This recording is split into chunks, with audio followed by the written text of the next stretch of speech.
IT/BT Minister Priyank Kharge's recent statement targeted the Rashtriya Swayamsevak Sangh, stating that the organization should keep its registration documents ready. He said the Karnataka government is considering legal measures that could make registration mandatory for organizations like the RSS and its affiliated groups. His remarks triggered a sharp political reaction in Karnataka.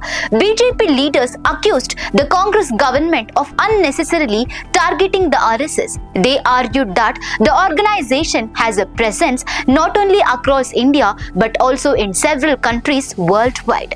The BJP also said that RSS functionaries have already clarified their stand on the issue and do not require political leaders to speak on their behalf. They further asserted that the RSS is a nationalist organization and should not be subjected to political attacks. Now, in a fresh statement today, Priyank Kharge has once again raised questions about the RSS, asking why the organization has not been formally registered despite being one of the world's largest socio-cultural groups. He clarified that his remarks were not directed at individual RSS workers but were focused on seeking greater transparency and accountability from the organization as an institution. Kharge further argued that in India, even street vendors, temples and charitable organizations are required to maintain records, register themselves and account for their donations and finances.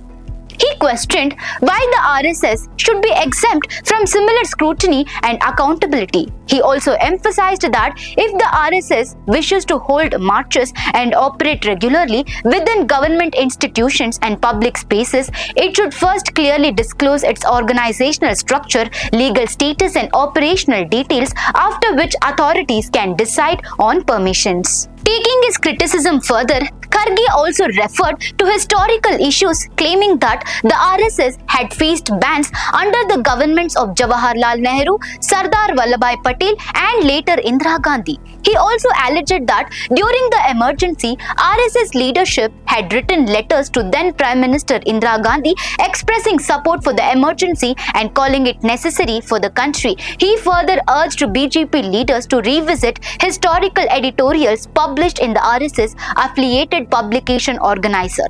With both sides firmly holding their positions, the political confrontation between the Congress and BJP in Karnataka appears to be intensifying, with the debate over RSS registration adding a fresh dimension to the ongoing political battle in the state. I am not asking RSS workers to get recognized or to register themselves individually. I am asking RSS to get registered. There is very clear distinction. I really don't care who their members are. First, let the organization get registered. अरे जिस देश में every street vendor is registered, correct? Every street vendor is registered. Every temple has to give accounts. Every donation is accounted for. Why RSS is not accounted for? Why are they not registered? They are the world's largest NGO, right? They are the ones who are saving humanity across geographies. So all I'm asking is, अगर भाई आप मार्च करना चाह रहे हो, अगर आप सरकारी संस्थाओं के जगह पर आप रोज आपका उठना बैठना है, तो आप कौन है, क्या है, वो बताइए चीजें, हम परमिशन देंगे. When have I told we are not giving them permission? When Indira Gandhi could not touch them, when Indira Gandhi could not touch RSS, how come Priyanka Gandhi can make? This is the statement by BJP. See, BJP don't know their own history. When Nehru ji and Sardar Patel ji had banned them, जाके गिड़गिड़ाए थे ना, जाके पैर पड़े थे. And when Indira Gandhi ji also had banned, please look at the letters the Sar Sanchalak had written to Mrs. Gandhi, saying that the emergency was much required and it is a great thing that has happened to the country. They let them first read their own editorials in Organizer. And if there is some misconception about RSS with me, I would request them to clarify my doubts. Simple है ना भाई. I am asking why they are not registered. Why can't they register? What law applies to me and to you and to any other institution in the country? आप पर भी लागू होना चाहिए ना. That's all. And if you are not able, convince me. Tell me, no, Priyank, your thought process is wrong. Your interpretation of law is wrong. I can take Dakshina how I want. I can do marches how I want. The constitution is not applicable to me. The law is not applicable to me. Let them explain to me, and I'm ready to listen. They want to come to my office, I will welcome them. You want me to come to your shaka? I will come and sit in Keshav Krupa and understand what is it that allows you to function like this.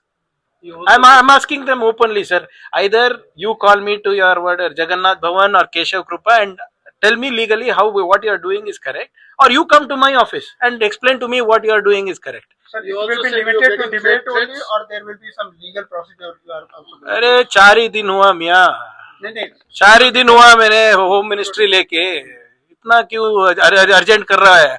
जो भी करना है मुझे कानून के तहत ही करना पड़ेगा ना. आई हैव, अरे जो भी मुझे करना है कॉन्स्टिट्यूशन के फ्रेमवर्क में ही करना है, कानून के दायरे में ही करना है. I am not above constitution, I am not above law.